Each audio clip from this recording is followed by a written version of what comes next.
What's up, guys? It's Brandon Flash. Today, you are joining Bethany and I in the brand new, just released in Europe, Model Y Performance. We happen to be on vacation in Bergen, Norway, and there happened to be one that showed up in the showroom this morning. So here we are. We're in the new Model Y Performance, and we're going to give you guys a quick tour and show you guys some of the new improvements and changes made to it.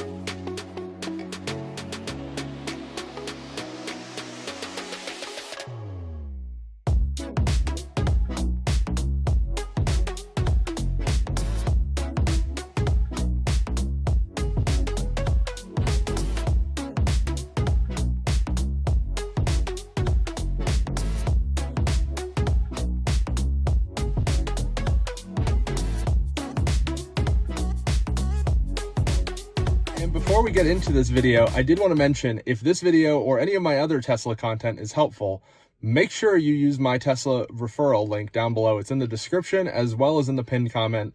I also have some videos that I go over some of my top accessories for the Model Y, the Lightning, and quite a few other EVs. So those also really help out the channel if you order things through those links. Thank you guys for watching. So here we have it. I'm sitting in the driver's seat. We have the brand new screen here, which is pretty awesome. It is apparently 80% more pixels than the outgoing screen, it's noticeably nicer. I never had a complaint about the old screen. In fact, I thought it was one of the best in the industry still, even years later. But this is even better. This looks on par with the Cybertruck screen. It's, of course, a little bit smaller. I believe that's a 19-inch screen, if I remember correctly. Whereas this is a 16 up from 15.4, but with 80% more pixels, it's awesome. I do have the brightness cranked up. I set the language to English. Let's first go into software here so you guys can see some of the information. Here we have, of course, Model Y dual motor, and then the red underline means that it is a performance. This vehicle in particular was built in Giga Berlin, so you can tell that by the VIN. We, of course, have full self-driving computer 4. That's to be expected. Nothing new there. Premium audio system, so it has the same amount of speakers as the long-range all-wheel drive Model Y Juniper. Of course, AMD Ryzen and the lithium-ion low-voltage battery, induction motor in the front, permanent magnet in the rear. This does have the tow capability. We'll see if that comes to the US or not. We'll just go through some of the menus here. This is, of course, 3-phase, so a little bit different than we'll see in the US. This does not have FSD enabled, not that true FSD exists in the US or in Europe. And of course, take all of this with a little bit of a grain of salt because this is a European car, so the options may be a bit different than when we get them in the US. You have the accent lights, of course. Seats, so you can power fold and unfold the rear seats, of course, just like the normal Model Y Juniper. You have the vehicle logo, so when the display powers on, so you can do that. You can also do the reduced blue light, which is a nice option for driving at night if you don't want to use night mode. Here you have some different languages. I, of course, set it to English for you guys, since this is primarily an English, well, only English channel. Not just primarily. I don't speak any other languages. But we are in Norway, so that's why that's a little bit wonky there. We, of course, have the region format, which is, again, we're in Norway, and all the different formats and such there. Here you can see the normal schedule items, safety, similar things that you'd see on a Model Y in Europe, but it is a little bit different than we would see in the US. What's Joe mode? Joe mode turns down the all the noises, basically. It was named after a guy that suggested it on Twitter. I always have that turned on because then it turns down all the chimes, otherwise they're too loud. Service, of course, nothing crazy there. Software, we already went in there. And navigation, normal stuff. This will show third-party charging stations. So this behaves a little bit different in Europe, but is otherwise the same. This car has 3 kilometers on it, but weirdly it's showing 8.3 kilometers in trip A. That's very odd, unless Maybe in Europe they do the odometer a little bit differently and it only starts from after the factory or something. I'm not entirely sure. If someone knows, definitely comment down below because that's interesting. Wi-Fi, of course, normal stuff. Bluetooth. You can see that William roaming Norway, also a contributor at Out of Spec, was here and he had his phone connected. And then the new sound system settings that came pretty recently.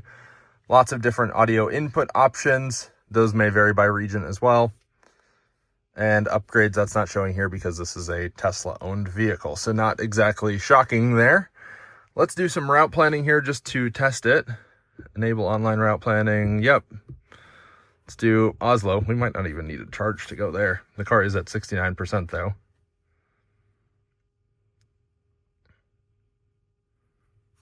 It's actually being pretty slow, which is odd.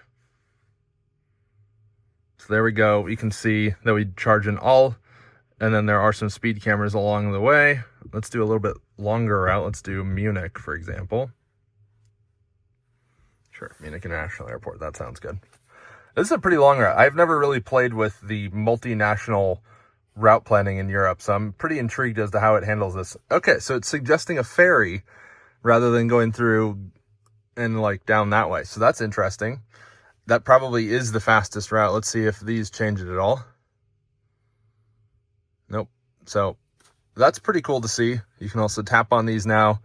That's a new option that is in this latest software. You can tap on each one as you go. You don't have to go on the map to do it. You can see the pricing. So you can see also as it changes units there. So that's in euros now versus in Danish kroner versus Norwegian kroner in Norway. So interesting to see that as well. That's something we don't really encounter in the US. Maybe if you go into Canada, then you'll see Canadian dollar versus US dollar, but otherwise pretty normal. But let me show you some other things that I can see here from the driver's seat. We do have new carbon fiber trim here. This is kind of a nice dark trim. I'm not sure if that's the same in the normal Model Y Juniper. Might have to check out that one right there. But carbon fiber here, carbon fiber up here looks really nice, I must say.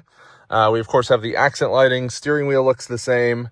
No changes here. We don't have the little heating or the little ventilation vents like we saw on the new Model Y L that just debuted in China.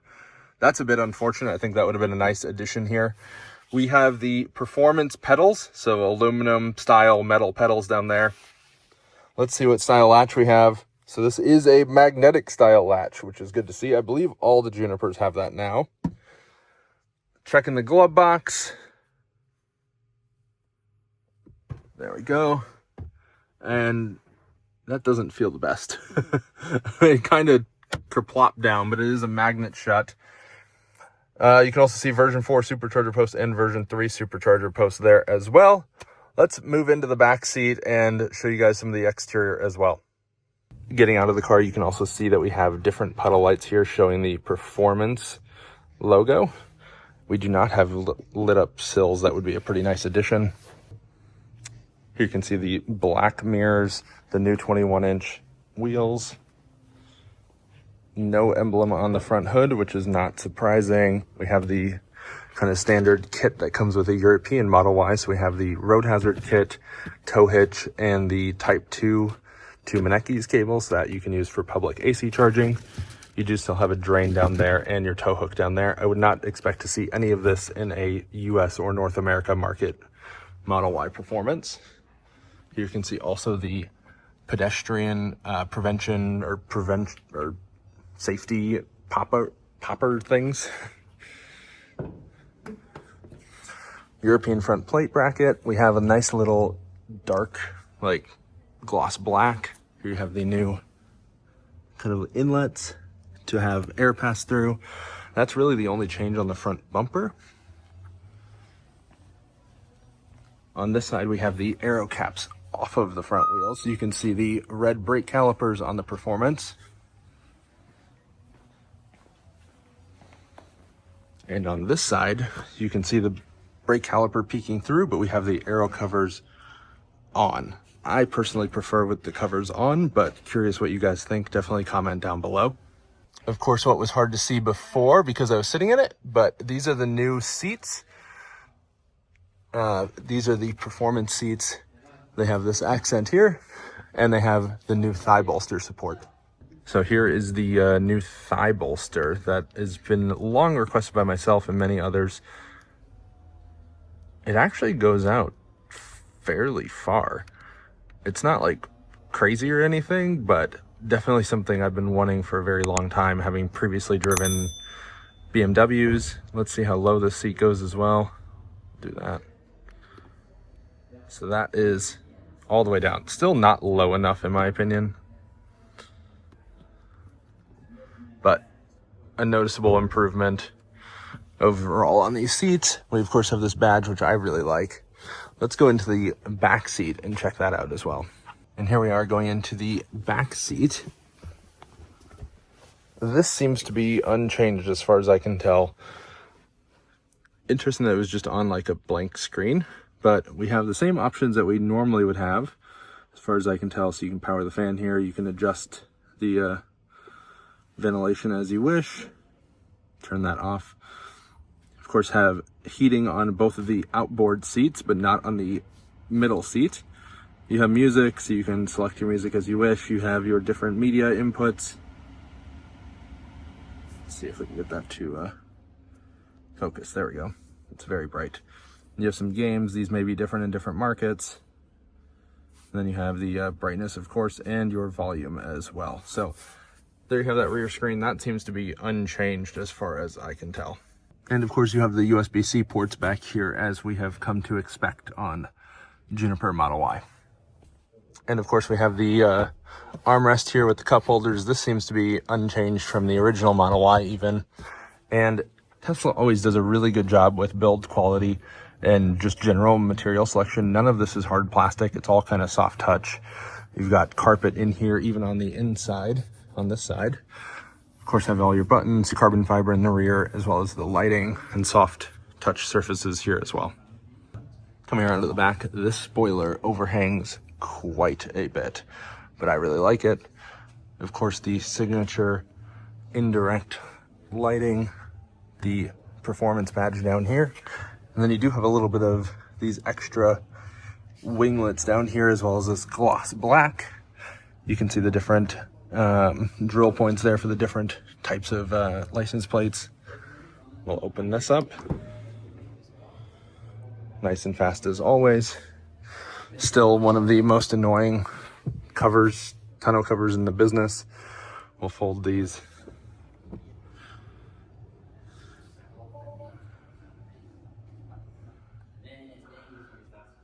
I don't know why it stopped at that one. It was stopped by the front seat? Yeah, you have it. Oh. It pushed the seat forward and then put it back. No, it's your seat.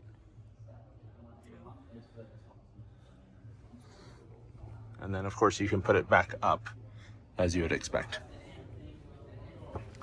Under here we have, I don't know what this is, must be a car cover. That's probably how they hid this car for a bit before it was on the showroom floor. And then under here, the hidden compartment that a lot of people don't even realize exists. Looks like we have the aero covers for the performance wheels, all in individual bags. So that seems like it'd be annoying to put on. But luckily, you'll probably either put those on or leave them off and leave them like that, if I had to guess. And this can, of course, stow underneath here with these new slots to make it a lot easier for you. Well, we've now shown you guys the new Model Y Performance. Overall, I think it's really nice. I do think that Tesla kind of went in the wrong direction with the Model Y Performance, making it more hardcore when most of their Model Y Performance buyers are not going hardcore. So I think they should have offered a smaller wheel option. I think that would have been a lot better for more people. The black mirrors are a little weird, but summer tires, 21-inch staggered wheels, not the move in my opinion. There should be some 19-inch wheels, but still allow people to have the high-end option.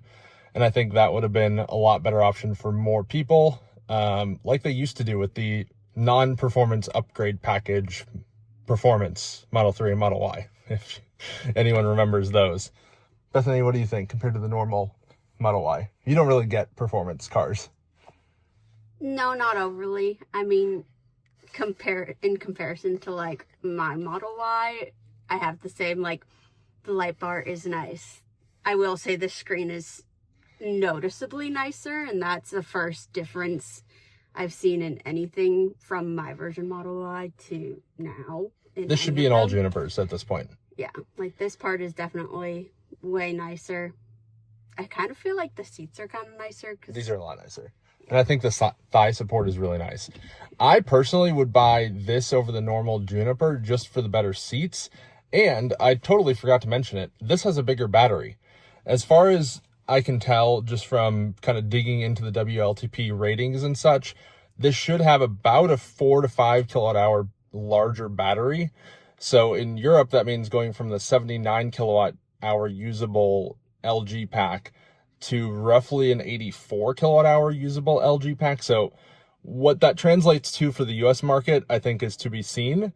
Hopefully that means we get closer to a 90 kilowatt hour pack in the US. I think that'd be really awesome. Right now we're at about 82 kilowatt hour usable in the US. So I don't know. I think Tesla really needs to focus on charging and range, because that's where they're getting their asses kicked by the Chinese car companies. In the US, that's not a factor, but in Europe, especially in Norway, that's very much a factor. We're seeing Xpeng, we're seeing NIO, we're seeing all sorts of non-American, non-European EVs all over the place here. There's now Zeekr with their, I don't think it's the golden brick here, but it's really good charging, and it has 400 kilowatt charging. That is like, that's their last generation battery, because they haven't even brought their latest gen battery to the European market. So definitely room for improvement on the software, or not the software, on the charging and the range, the software and the tech. That's where Tesla just knocks it out of the park. And I think Tesla also has a really compelling overall package, and the value is excellent. Right now, the Model Y performance here is about $6,000 more than the long range all-wheel drive in Norway. So I think we'll probably see about the same price difference in the US, somewhere in the $4,000 to $6,000 range, if I had to guess. Of course, we have the tax credit going away in the US, so that's going to be a factor as well. So I think it's going to be very interesting to see when we get this in the US. I suspect probably the first week of Q4. If I had to guess, they don't want to announce this and then have people wait and delay their orders from this quarter and then put it into next quarter, because heaven forbid someone wants to move into the next quarter. But anyway, would love to hear what you guys think. I mean, it's great. It's a Model Y. It's hard to argue against it, but charging and range is definitely where Tesla needs to pick up some of the slack. Any final thoughts? Still just as nice as the Model Ys. Yeah. Personally, I'd probably just go with a normal Juniper until they really pick up the charging and range, or if this has more features. Seats are nice, but is it worth $6,000 more? Probably not. Wouldn't be noticeable. Kind of just like looking at TVs in a big box store. You don't notice the difference when they're in your house. And the normal Model Y Juniper is awesome. Mm-hmm. See you guys on the next one. If you haven't already, hit the like button, hit the subscribe button. See you guys on the next one.